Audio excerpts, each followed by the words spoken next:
twongeye kunezerwa kongera kuba mu nzu y'Imana kandi mu kanya ko kuganira ku ijambo ryayo. Reka n'ubundi umwuka wera akomeza abane natwe. Tugiye kuganira ku ijambo tugiye gusoma mu rwandiko rwa mbere rwa Petero, igice cya 5 turasoma umurongo wa 7 n'uwa 8 nkuko babidusomeye kare. Dusome: muyikoreza amaganya yanyu yose kuko yita kuri mwe. Mwirinde ibisindisha, mube maso, kuko umurezi wanyu Satani azerera nk'intare yivuga ishaka uwiconshomera. Subiremo: muyikoreza amaganya yanyu yose kuko yita kuri mwe. Mwirinde ibisindisha, mube maso, kuko umurezi wanyu Satani azerera nk'intare yivuga ishaka uwiconshomera. Imana tugirire neza. Yesu ashimwe. Aya niyo magambo tugiye kuganiraho.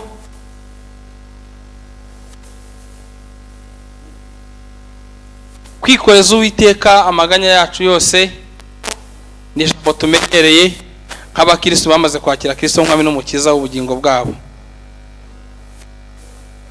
Kwirinda ibisindisha ndetse no kuba maso, ayo nandi magambo nayo turaza gutindaho muri bino byanditswe tumaze gusoma. Reka tubanze tureba aya magambo ntekereza ko ashobora gukomerera bamwe, tubanze tuyarebere hamwe. Amaganya, mwikoreze Uwiteka amaganya yanyu yose. Amaganya ni iki? Amaganya ni amagambo y'umubabaro ubwira umuntu, cyangwa se kubwira umuntu imibabaro yawe. Imana tugirire neza. Amagambo rero yacu yose y'akababaro, y'agahinda, tuyakoreze nde? Uwiteka. Tuyabwire Uwiteka. Imana tugirire neza. Ibisindisha, tugiye kureba ijambo ibisindisha ubundi bivuze iki.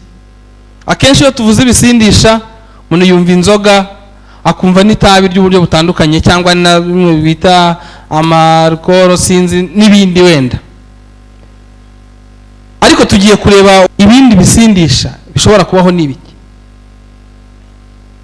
Nitumara kumenya ijambo ibisindisha, turaza kurebera hamwe noneho n'ibindi bwoko bw'ibisindisha bushobora kubaho.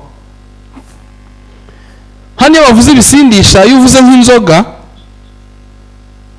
ihinduka igisindisha nyine igihe umuntu yamaze kunywa inzoga agatangira kudakontorora amagambo avuga, agatangira kudakontorora intambwe atera, mbese imitekerereze yiwe igahinduka, mu mutwe bikivanga. Mu mvugo nziza bakayita ikiyobyabwenge. Ubusanzwe ubwo siyo nyito yabyo ra, ubanga ikintu cyatumye ubwenge buhinduka bukivangamo ibindi bintu ntubugishoboye kubukontorora. Iyo tuvuze ibiyobyabwenge turaza gusanga ari ikintu cyose gishobora gutuma ubwenge cyangwa se ubwonko bw'umuntu budatekereza nk'uko bwari busanzwe butekereza igihe ari muzima, igihe atahuye n'icyo kintu icyo ari cyo cyose. Turebe kuba maso. Kuba maso, umuntu utari maso aba asinziriye cyangwa ahumirije. Usinziriye ni uwo n'ubwonko bwe butafite ikindi kintu buri gutekereza, ari we ubikontoroye. Naho uhumirije ni ugufunga amaso, kuba atari kureba imbere, kuba atari kureba ibintu biri imbere. Uwo muntu nubwo afunze amaso baba batekereza, niho bitandukaniye no gusinzira. Kuba maso rero ni ukwirinda ikintu cyatuma amaso yacu afatana ntiturebe mu buzima busanzwe, kuba amaso yacu afatana ntubashe kureba iby'imbere, ndetse kuba maso mu bundi buryo ni ukwirinda ibitotsi, kuko iyo umuntu afite ibitotsi nibwo asinzira akaba atakiri gutekereza. Mu buryo busanzwe ntekereza ko aya magambo ashobora kuba asobanuka gutya. Ariko noneho mu buryo bwo kuba twaramaze kuba abakristo, twitwa iryo zina kuba abakristo, ibiyobyabwenge ni iki cyangwa se ibisindisha ni iki? Ni ibi.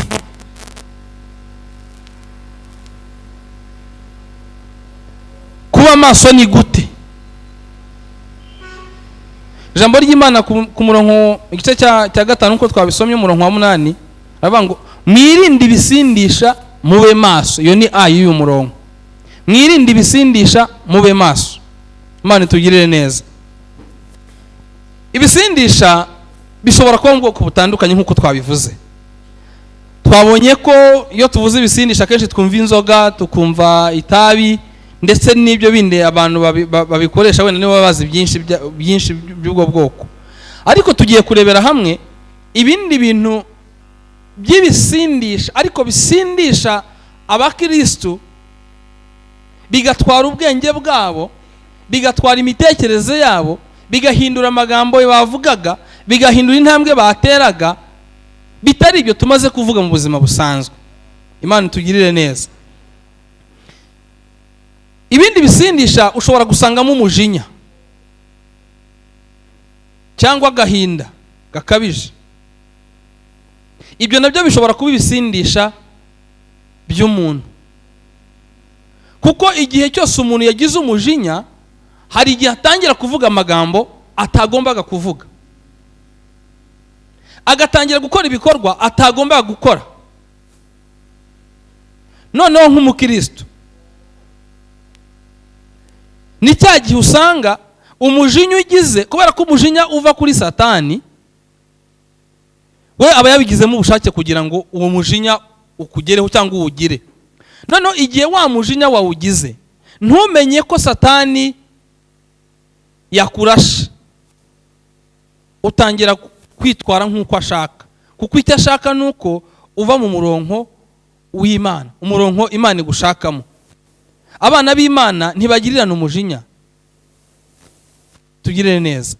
Niyo uwugize wibuka ko ari imbuto ya Satani cyangwa ari Satani ibitera, ukagaruka ugahita wibuka ko Imana ari igomba kugenga cyangwa se kuyobora icyo kintu kiguteye umujinya. Nibwo buzima abakristo twagombye kubamo. Ariko ikibabaje muri iyi minsi, hari igihe umujinya umuntu Satani aguteza umujinya wenda biturutse ku wundi muntu cyangwa ku kindi kintu, uwo mujinya ukagenda ukaba mu mutima wawe, ukawubana, ukawumarana amezi, ukawumarana imyaka. Icyo gihe ugatangira no kujya uyoborwa n'amarangamutima aturutse kuri wa mujinya. Ibyo wa mujinya, imbaraga za wa mujinya muri wowe zigatangira kugukoresha mu magambo uvuga, zigatangira kugukoresha ukugenda ukubana n'abandi. Imana itugirire neza. Tumashe kumenya neza imitego ya Satani, ibisindisha bindi Satani ashobora gukoresha.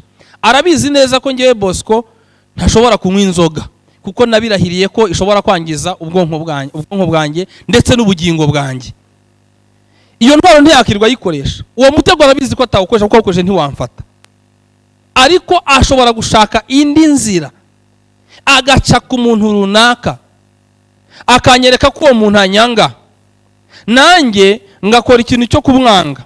Aho gufata wa muntu Satani anyeretse ko anyanga, ngewe nkakoresha intwaro yo kumwereka ko nubwo ari kunyereka ko anyanga, ngewe ngomba kuzamura kwizera kwanjye ndetse no kwegera Imana, nkamwereka Imana, ndetse nkaba nabasha no kumugarura kwa kunyereka ko anyanga kwe, cyangwa se ko atankunda cyangwa atananyiyumvamo, bikamutera we kubona ko ibyo akora ari ubusa. Satani icyo gihe abataye agaciro. Imana idushoboze kumenya imitego ya Satani. Satani agutegeye aho hantu aba ashobora kugufatisha.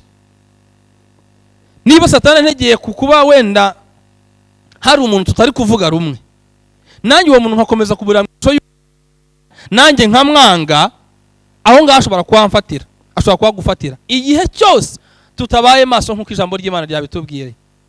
Mube maso, mwirinde ibisindisha. Igisindisha gishobora kurebera umuntu mu ishusho y'ikibagukorera, nawe ugatwarwa n'icyo, aho kugira ngo umugaruze ubugwaneza, umugaruze kumenya Kristo kwawe. Imana itugirire neza kandi dushoboze kuba maso, inaduhishurire imitego ya Satani. Agahinda gakabije, akenshi agahinda, nta muntu ugira agahinda we abyiyumvishemo gusa agahita agira agahinda. Oya, byanze bikunze hari ikintu kiba cyabiteye. Urugero dufate nk'iyo umuntu yapfushije uwe yakundaga, umuntu mukuru nkanjye cyangwa se nkundi, akarira amarira agashoka, kiriya gihe uriya muntu mukuru ashobora kurira amarira agashoka, aba atagishoboye gukontorora amarangamutima ye, aba atagishoboye gukontorora ubwenge bwe, kuko muri kamere y'umuntu, umuntu mukuru ubundi ntarira mu bandi, ntarira. Rero uzarebe n'umwana utangiye kwegera hejuru, iyo umukubise, cyane cyane nk'abakobwa nibo bakunda kubigira, ajya kuririra inyuma mu cyumba. Iyo umubyeyi wamukubise ntabwo aririra aho hafi, yatangiye kwegera hejuru, ajya kuririra inyuma. Bivuze ngo kamere muntu kuririra muri rusange cyangwa kuririra ku karubanda ntago muri kamere muntu ubundi biba bisa n'ibitemewe. Ariko wa muntu ugeraho arira, akarira ndetse akageraho akanaboroga, ni ukuvuga ngo umubabaro wo muri we wageze muri we, wamaze gufata imbaraga zose z'izindi mbaraga zagomba gukontorora uwo mubabaro. Satani rero ayagutegeye aho ngaho ugaheranwa n'uwo mubabaro, nibwo hari igihe n'abantu biyahura. Kuko Satani abagufatishirije aho ngaho akagira amahirwe ukahaguma, kuko Satani ashinzwe kurwanya umunezero wo muri wowe, umunezero uvana ku Mana, umunezero ukomoka ku Mana. Satani niwe ushinzwe kuwurwanya. Nuvuga iyo ashinzwe kurwanya rero, akwereka umubabaro ukawutindaho. Iyo utinzeho rero wamaze gutakaza ibyiringiro byawe biri ku Mana. Niba Imana yo ishaka ngo abantu bayo bishime, banezerwe, bahorana ibyishimo, bari kumwe na bagenzi babo bahorana ibyishimo, Satani ashinzwe kurwanya ibyo. Noneho igihe Satani ashinzwe kurwanya ibyo ngibyo rero, niyo mitego Satani akoresheje, nicyo gisindisha Satani azanye muri wowe, kugira ngo uhorane n'agahinda. Ye amaso yatekereza gusenga ngo Imana igukize, agahuma. Imana idushoboze kuba maso, kandi dushoboze no kumenya imitego ya Satani. Abantu tubana cyangwa aho dukorera hariho hose, bashobora kugira uburyo bitwara ku buryo ubona ko bikugoye kubana nabo. Dayari ntabwo wagombye kugorwa no kubana nabo, ahubwo wagombye gusaba Imana ikakwigisha kubana nabo. Imana itugirire neza. Niho uru rwandiko twasomye rwa Petero bundi izi nzandiko yazanditse akenshi ashingiye cyangwa se yibanda ku butumwa bwo guhugura abera b'Imana batataniye mu matorero atandukanye. Rero hari ibi byinshi yabonaga abantu bashobora kutazaha amaso, kutazareba, kutazasobanukirwa. Cyiza nuko nababwira ko bagomba kugira gute, kuba maso, kugira ngo ejo Satani uzerera nk'intare ishaka biconshomera atazabatura mu mutego wo kwibagirwa Imana. Imana itugirire neza. Yageze ku gice cya gatatu, yagiriye inama abagore nk'uko yazigiriye abagabo, azigira abana, azigira abakuru b'itorero, azigira n'abasore mu byiciro bitandukanye. Yageze ku bagore ababwira ijambo rikomeye, nuko yaribwiye abagore gusa, ariko muraza naje gusanga n'abagabo bari barikwiriye, cyangwa n'abandi bari bo bose bari barikwiriye kurigira intwaro. Yaravuze ngo igice cya gatatu umurongo wa 1 n'uwa 2, ngo namwe bagore nuko mugandukira abagabo banyu, kugira ngo nubwo abagabo bamwe batumvira ijambo ry'Imana, bareshwe n'ingeso nziza z'abagore babo, nubwo baba ari nta jambo bavuze, babonye ingeso zanyu nziza zitunganye, zifatanije no kubaha. Imana itugirire neza. Bagore namwe mwubahe kandi mugandukira abagabo banyu, kugira ngo nubwo mutaba mugize ikintu muvuga, aba bagabo batizera ijambo ry'Imana bahindurwe nuko n'imyitwarire yanyu n'ingeso zanyu bifatanijwe no kubaha. Haleluya. Nubwo mwaba nta kintu muvuze, nubwo waba nta kintu uvuze, nubwo waba utabwiye umugore wawe ngo niyo mpamvu navuze ngo iri jambo nubwo hano ribwiye abagore, ariko n'abagabo nge nasanze n'abagabo n'abasore n'abakobwa yewe n'abana bato bashoboye kugira ubwenge. Ni ijambo rikomeye, ni ijambo rikomeye dukwiriye kwitaho. Nubwo mwaba nta kintu muvuze, ingeso zanyu zihuje no kubaha, zereka abo muri kumwe ko hari ijambo ry'Imana riri muri mwebwe, ubundi bibahindure izo ngeso zanyu nziza, zihindura abo muri kumwe. Imana itugirire neza. ni ijambo rikomeye buri wese yatekerezaho kandi akariha agaciro, kuko akenshi hari igihe ureba ugasanga hari uburyo abantu babanye ariko amaso yabo yarahubye, ntibigeze bamenya ko Satani yabinjiriye. Bishobora kuba mu rugo, bishobora kuba mu kazi, yewe no mu matorero bibamo. Abantu bakabana ari ku ntambara, igice kimwe kitumvikana n'ikindi. Icyo gihe amaso yacu abakwiriye kugira gute? Gufunguka, tukareba ko, tukamenya ko Satani yinjiye, tukamenya uko tumurwanya. Turasabwa kuba maso. Haleluya. Turasabwa kuba maso kugira ngo dusobanukirwe imitego ya Satani. Turasabwa kuba maso iminsi yose, ibihe byose. Satani hari ukuntu yinjira nko mu rugo,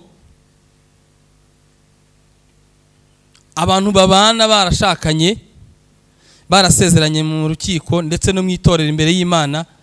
Satani akareba amahoro bafite muri kwa kwezi kwa mbere no kwa kabiri no kwa gatatu, akarakara. Yamara kurakara akavuga ati noneho aba bantu aya mahoro ngomba kuyababuza kuko ari cyo ashinzwe.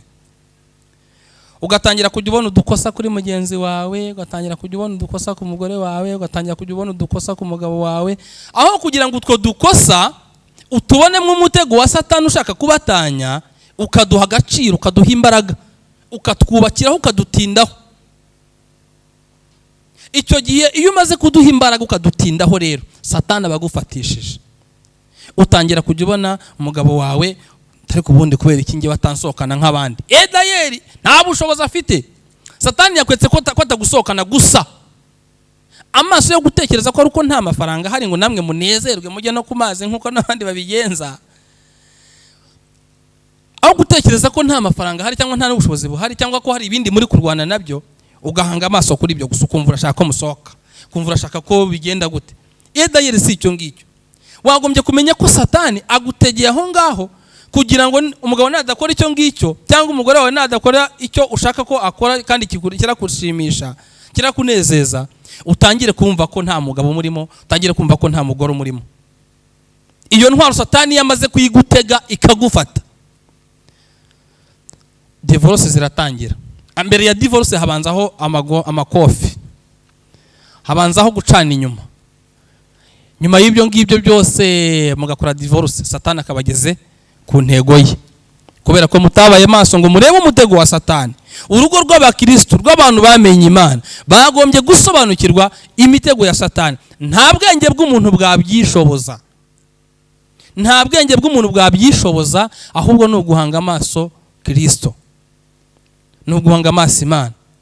Nturebere umugenzi wawe mu ishusho y'ibibi gusa, ahubwo ibyiza bye bigatsikamira bya bibi. Irindi kosa rijya ribaho cyangwa abantu bashobora gukora ni uko ushobora kubona ikosa kuri mugenzi wawe, mubana ubuzima bwanyu bwa buri munsi, ugaceceka. Wamara guceceka, wa mujinya cyangwa n'akagahinda bigakomeza kwitsindagira mu mutima wawe. Byakomeza kwitsindagira mu mutima wawe, ugatangira kujya udashaka kumva uwo muri kumwe. Urugero, wenda nk'abantu babana, wenda mbose ntinze kubashakanyemo kuntu, ariko uganira n'umuntu nubwo abatari abashakanye, mvuze kubashakanye cyane kuko nzi ko hari maze imyaka mike nk'ibiri n'igice nshatse, ariko hari ibintu byinshi nzi nyine bigenda biba mu ngo zitandukanye, kuko wenda si urwanjye gusa nzi. Mu by'ukuri ugasanga umuntu muri kuganira, ariko wamuganiza nk'ikintu, ugero nko mu rugo wamuganiza nk'ikintu, waba ufite nka projet runaka ufite, wenda nk'umugabo cyangwa se n'umugore afite umushinga runaka yazanye agomba kuganiriza umudamu we cyangwa n'abana bose bagomba kuwumvaho, yabaza yabwira umugore ati rero turi gutya na gutya, ati nasanze akikiriza yego nabyumvise, yego ndabyumva, nabyumvise yewe ndi kubyumva, se wavugiye sinabyumvise, rekeraho. Ibyo bisubizo ni bibi, bisenya imibanire y'abantu babana. Umuntu ari kukubwira ngo turamutse tumanutse tukanyura hano twagera Sonatibe tukazamukira ku gahanda ko hirya kugira ngo tuze kubona uko tugera hakurya mu Rubirizi, byaba byiza kurusha uko twajya kunyura Sonatibe. Nabyumvise aho kugira ngo nakubwiye atari ko buriya tunyuze Sonatibe, tuzamutse tugaca mu Kagarama, twaba tunyuze kuri. Nabyumvise yewe, kubera iki? Wa mujinya uri muri we afite ibintu byinshi muri we adashaka kuvuga. Bene data turi kumwe hano, bene data badukurikiye mu buryo butandukanye, kuganira n'uwo mubana bitanga ibisubizo, kandi iyo muganira nibwo buri wese yomora mugenzi we. Ndabinginze kugira ngo tube maso, umutego wa Satani utari uwo kuza gutuma turebera abantu mu ishusho mbi gusa. Ejo mundi nagize agahinda, nari ndi ku rukiko rw'ibanze rwa Kicukiro, hari imanza 20 zagombaga gusomwa uwo munsi, mbona 15 muri zo ni iz'ubutane bwa burundu. Numva ndababaye bikomeye, narababaye. Ariko 2018 ndibuka turi gusenga hariya mu cyumba cy'amasengesho, twe turi masengesho y'iminsi 3, Imana yaratubwiye ngo mube maso, abahagaze batagwa, mubere maso kandi musengere ingo. Satani asutse umwuka wo gutana kw'abashakanye. Bene data, icyo kintu turaza kugihagararamo dusenga, kugira ngo abakomeye, abafite umugisha wo kubana neza, wo kuba bashobora kuganira n'abo babana, n'abo bashakanye, bakomere kandi basengere n'izindi zizubakwa, ndetse n'abatari bubaka ingo bazisengere batarazigeramo, kugira ngo Imana izabaha imbaraga zo kumenya kubana n'imyitwarire y'uwo muzabana. Imana itugirire neza. Uramutse winjiye mu kazi, wagombye gusaba Imana ikazagushoboza kubana n'abo uzasanga mu kazi ugiye kubamo. Imana idufashe, Imana itugirire neza. Ariko Petero yanabivuze neza, hari aho yavuze ngo bagabo mukunda abagore banyu.